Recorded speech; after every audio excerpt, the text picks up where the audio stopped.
여러분 안녕하세요. 2021년에 새해가 열렸습니다. 새해 복 많이 받으시고 올해 소망하시고 계획하시는 일들 다 이루시는 한 해 되기를 간절히 기도합니다. 2020년도 정말 많은 분들이 성원해 주셔서 사실 저는 개인적으로 되게 행복했어요. 근데 작년에는 코로나 때문에 이 지구촌 한 사람 한 사람이 너무 많은 고통의 날들을 보냈죠. 그 한 사람 한 사람에게 다 영향을 미친 모두의 각자의 스토리가 있는 한 해였는데, 사실은 이런 그 전대미문의 이 환란을 통해서 이것을 우리는 어떻게든지 꾸역꾸역 극복해 나가고 있거든요. 이 극복을 통해서 저희 인류는 한 차례 저는 더 진보할 거라고 봅니다. 늘 고난 이후에 이 인류는 진보하잖아요. 기술도 마찬가지고요. 그리고 이 고난을 잘 이겨낸 민족이 결국은 그 다음 세대의 리더로 부상한다. 저는 그런 부분에서 우리가 정말 고생하고 언론들도 정말 이 정부를 공격하고 있지만은 이 코로나, 포스트 코로나 이후에 대한민국은 전 세계의 리더가 될 충분한 자격이 있고 우리는 그 길로 가고 있다라고 저는 확신합니다. 여러분, 나비효과라는 말 있잖아요. 나비의 날개짓 하나가 그 다음 지구 반대편에서는 태풍을 일으킨다. 이분의 한마디 말이 진짜 엄청난 이 폭발적 반응을 나오고 있는데, 이 이낙연 당대표가 이명박근혜에 대해서 사면을 생각하고 있고 사면을 대통령한테 고려할 수 있다라고 한마디 했죠. 근데 이게 정말 너무 파장이 커졌죠. 처음 나왔을 때 야, 이분이 이 정도로 우리 쪽과 감성이 안 맞을 줄이야. 나는 며칠 전에도 민주당이 입당 2만 명 했다는 얘기를 딱 듣고, 야, 진짜 우리 진영이 무슨 생각을 하고 있고 지금 얼마나 힘든데 저런 말을 할까. 진짜 거의 이성적인 사고라든가 지적 능력은 높을지 모르지만 감성 부분에 있어서 저분은 거의 제로로 수렴하고 있구나라는 걸 제가 몇 번 느낀 적이 있는데 이번에도 똑같은 거예요. 그러니까 우리 진영의 사람들이 무슨 생각을 하고 있는지를 전혀 공감하고 교감하고 있지 않은 거죠. 그게 아니면 저런 말을 지금 이 시기에 할 수가 없거든요. 그러니까 이낙연 당대표를 둘러싸고 있는 사람들을 잘 보셔야 돼요. 그 사람들이 지금 이낙연 당대표를 제대로 보좌하고 있는가. 아니면 애초에 잘 보좌하고 있는데 저 사람이 저 정도 사람밖에 안 되는 것인가를 좀 봐야 될 필요는 있는 거죠. 그러니까 사실 지금 이낙연 당대표가 워낙에 지금 비난을 많이 받고 있지만은 지금 사실 이 시기에 우리는 진짜 울고 싶은데 지금 이낙연 당대표가 뺨 때린 격이거든. 여기서 더 맞으면 내상이 너무 깊어. 그러니까 완전히 귀 막고 있는 거예요. 제가 여기에 진짜 깜짝 놀랍니다. 워낙 비난을 많이 받으니까 제가 할 말은 없는데 한두 가지 정도만 짚자면은 이낙연 당대표의 지금 이 상황은 죄와벌을 무시하겠다는 거거든. 대통령이 된 사람의 통치 행위에 대해서 그 사람이 어떤 범죄를 저질러도 그거는 묻지 않겠다라는 거거든요. 이건 제왕적 사고예요. 만약에 저런 정도의 범죄를 저질렀는데 저거를 사면한다? 그러면은 이명박근혜를 능가하는 더한 괴물이 나올 수 있어요.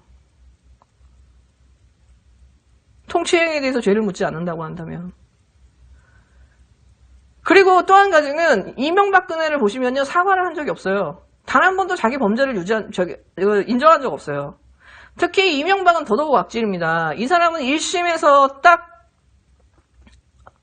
구속이 되고 나서 몇 달 지나지 않아서 지금 현재까지도 감옥에 며칠 간 적이 없어요.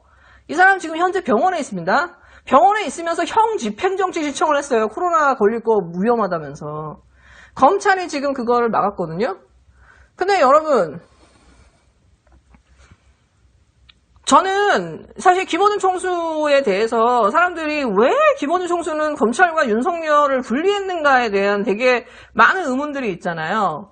근데 저는 그 의문이 MB를 대입시키면은 이게 의문이 웬만한 건 다 풀려요. 이 키워드를. 왜 김원준 총수는 자기 생애 목표는 이명박을 감옥에 보내는 거거든요. 그래서 다스베이더도 만들었잖아. 각하 배운 방송. 몇 년을 했잖아요. 포기하지 않고. 그 와중에 이 사람이 윤석열하고 척을 질 수 없었던 이유가 뭐냐. 얘가 배웅이 안 되는 거야, 이 MB가. 계속해서 판사와 검사들이 짝짝꿍해가지고 계속 빼주는 거예요. 근데 김원준 총수는 이게 자기 삶의 목표고 자기의 목표이기 때문에 포기할 수가 없는 거야. 이 각하를 배웅하는 거는. 그러니까는 어떻게든지 대법원에서 최종 판결이 나올 때까지는 윤석열을 건드릴 수가 없는 거예요. 왜? 박근혜 국정농단을 보세요. 박근혜 국정농단을 이렇게 객관적으로 더 보시면요. MB의 검찰들이 박근혜의 검찰을 접수한 사건이에요, 이거는. 박근혜의 국정농단을 주도했던 SBS나 JTBC나 이 조중동 조선일보 TV조선을 보세요. 얘네들이 지금 무슨 스탠스를 취하고 있는가. 그리고 그것을 주도했던 윤석열 입장에서는 어떻게 하다 보니까 정권이 바뀌고 서울중앙지검장이 되니까 본인이 욕심이 생기지 않겠어요? 그럼 출세를 하려면 어떻게 해야 되겠어요? 이쪽에서 원하는 거 해줘야 되잖아. 서로 협력해왔던 사람들이 서로 원하는 거 해줘야 되잖아. 그래야 본인이 검찰총장까지 올라갈 수 있잖아요. 그러니까는 원치 않은데 이명박을 잡아넣은 거야. 모든 웬만한 범죄 다 포 띄고 차 띄고 다 띄고 가족도 다 봐줬는데도 17년이 나와버리는 거야. 그만큼 이명박이 죄가 많은 거죠. 이 사람은 열다 보면 몇백 년이 나올 거예요. 근데 본인이 원치 않는 이명박을 집어넣어놨으니 계속 빼주는 거지. 그러니까 윤석열이 어떤 식으로 반항을 하고 무슨 짓을 할지 모르는 상황에서 김원우 총수는 제가 볼 때 살얼음을 걷는 심정으로 이명박을 대법원의 최종 판결이 날 때까지 저는 윤석열을 감내했다라고 봐요. 윤석열의 혹시 배신이나 다른 생각을 해서 이제 이명박이 안 들어가는 상황을 감안해서 저는 그래서 김호준 총수가 추미애 장관을 기점으로 해서 윤석열과 이제 이렇게 서서하게 이제 떨어지죠. 근데 그 바로 전 단계는 뭐냐? 이명박의 대법원 판결이 나왔다라는 거예요. 여기서부터는 검찰이 딱히 손댈 수 있는 상황이 아닌 거지. 대법원 판결이 나왔을 때는. 그래서 이 김원우 총수의 되게 좀 사람들 이해 안 되는 여러 사건들을 파편을 이렇게 관통하는 키워드를 보면 MB예요, MB. 윤석열과 김어준, 이 MB와 윤석열 이것들을 일련의 사건들을 딱 놓고 보면은 그런 부분에서는 뭐 김원우 총수를 어느 정도 좀 이해해 볼 만한 여지가 있죠. 그만큼 MB는 대한민국의 소위 기득권의 집합체, 이 기득권의 카르텔과 너무 뿌리 깊숙하게 연결돼 있어요. 이 사람을 감옥에 집어넣는 것도 너무 힘들지만 집어넣어서 저 감옥에 유지시키는 것도 너무 힘들다라는 걸 MB를 통해서 우리는 보죠. 아무리 형 집행정령이 나와도 살아나잖아요. 윤석열 아무리 징계해도 윤석열 살아나는 거랑 똑같은 거예요. 어떻게 보면 그래서 MB하고 윤석열은 같은 모습을 하고 있는 거야. 대한민국 기득권의 집합체고 그 기득권의 총화이기 때문에 건드릴 수가 없는 거예요. 지금 이 상황은.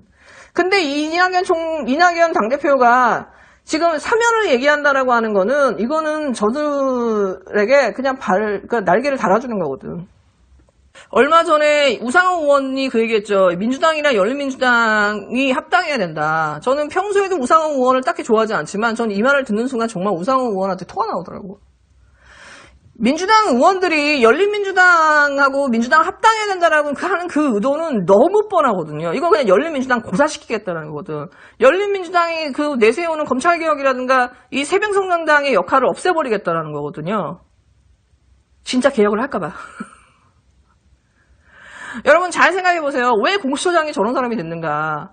만약에 그 별동대 같은 교섭단체가 야당이 하나 더 있었으면 이렇게 안 됩니다. 그리고 앞으로 수사검사 뽑아야 되는데 계속해서 이 난항이 세요. 왜? 그 이유는 단 하나예요. 교섭단체가 없기 때문이에요. 국진당이랑 민주당에 의해서 주도되기 때문에 제대로 된 인사가 나올 수가 없는 거예요. 이 공수처장이라고 하는 이 복마전이 사실은 이 국회도 똑같아요. 정말 민주당이 제대로 된 그 개혁을 하고 국민의 뜻에 부합되기 위해서는 하나의 정당이 하나 더 있어야 돼요. 제대로 된 정당이. 근데 이 민주당을 보시면은 국진당이랑 정의당은 포용하면서 열린당은 안 된다는 거야. 사실은 열린당이 있음으로 해서 안건위원회에서도 도움받았죠. 법사위에서 도움받죠. 많은 언론 플레이에서 유리하단 말이에요. 사실은 열린민주당이 지금 6명이든 10명이든 있었으면 민주당한테 훨씬 유리했을 거예요. 국회에서 의견할 때 열린민주당이 다 같이 표결해 주잖아요.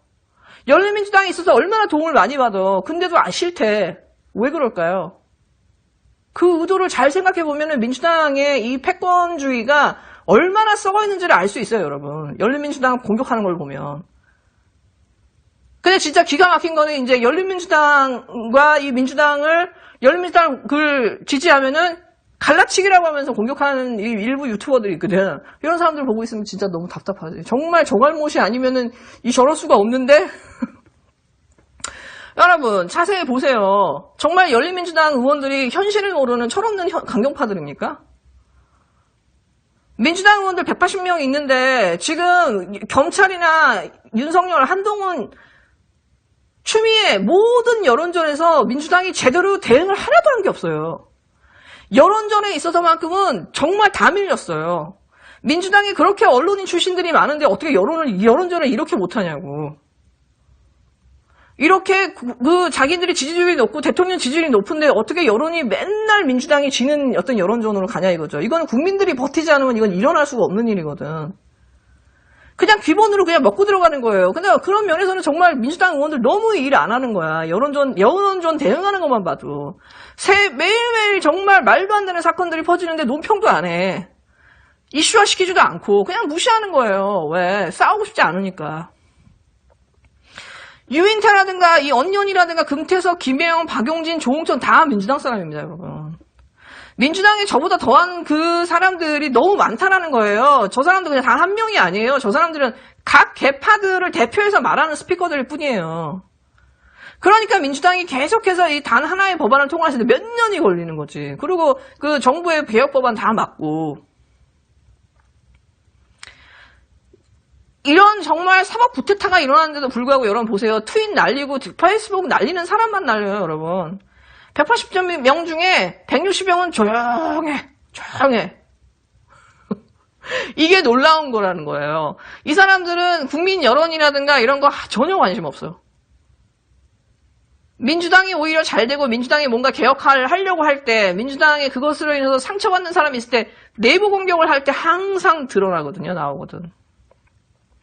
개혁에 1도 도움이 안 되는 사람이 오히려 방해를 하는 사람들이지. 근데 그런 사람들을 민주당이라는 이유만으로 계속 우리가 뽑아줘야 됩니까? 노웅래나 김지표 같은 사람, 박범계나 백혜련 같은 사람, 그나마 박범계나 백혜련은 뭐 하는 척이라도 하니까. 근데 이 사람들 법안 만든 거 보세요. 하나만한 법안 만드는 거거든. 그러니까 특히 또 미디어 정치에 되게 특화된 정치인들 많죠. 이렇게 스글스글하고 이렇게 말 잘하고 이렇게 인간관계 잘하고 뭐 우상호나 뭐 정청래 이런 사람들 전문성은 없고 문제의식도 별로 없으면서 국회의원 계속하고 있는 사람, 과거의 운동권 경력으로 이런 사람들 계속 해야 됩니까? 그리고 180명이 있는데 여러분 보세요. 싸움꾼이 거의 없어요, 민주당에. 최강욱 대표나 김진애 같이 이렇게 정말 쌈딱하게 그걸 가지고 하나의 문제를 가지고 정말 딱 그 촌철살인을 날리고 지속적으로 끈기 있게 언론 플레이를 하는 사람 거의 없어요, 여러분. 그 180명 중에. 민주당이 여론전에서나 정말 국회 안에서 장점을 갖기 위해서, 도움을 받기 위해서 열린민주당의 존재는 정말 의미가 없었는가? 열린민주당이 정말 민주당에 반하는 반민주당 세력이었는가? 혹시 민주당이 진짜 개혁하는 걸, 진짜 속도를 내서 개혁하는 걸 원치 않기 때문에 열린민주당을 원하지 않는 게 아닌가.